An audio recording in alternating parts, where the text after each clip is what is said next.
Congratulations on scheduling your first video interview. There are a couple things to keep in mind when doing a video interview. First, consider your background.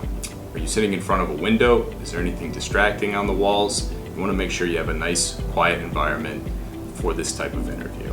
Second of all, have you used this type of video platform before?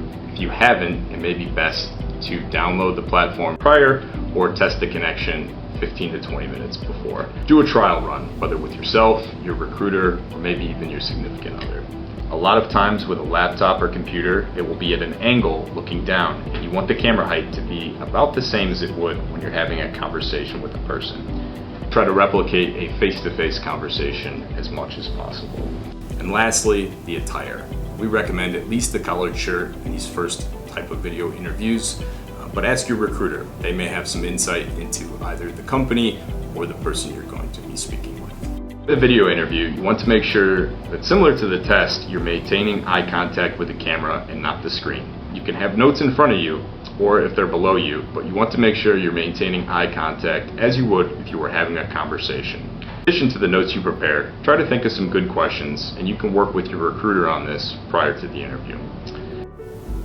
In today's world, the video interview has often replaced the phone interview. Personally, I think this is a good step because it allows you to get eye to eye with someone in the company who you could potentially be reporting to and could be spending a lot of time together. So it is much easier to form a human connection and get a good feeling for the company's culture versus trying to do this over the phone.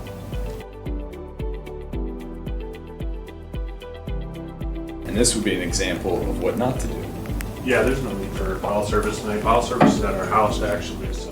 To recap, you want to make sure you have a professional background, either books, plain wall, anything that's going to be a professional environment. Make sure you don't have anything distracting in the background.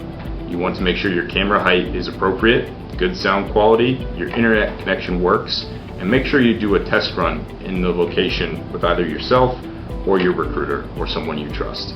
And make sure to treat it as a face-to-face interview with eye contact and be yourself. You'll do great.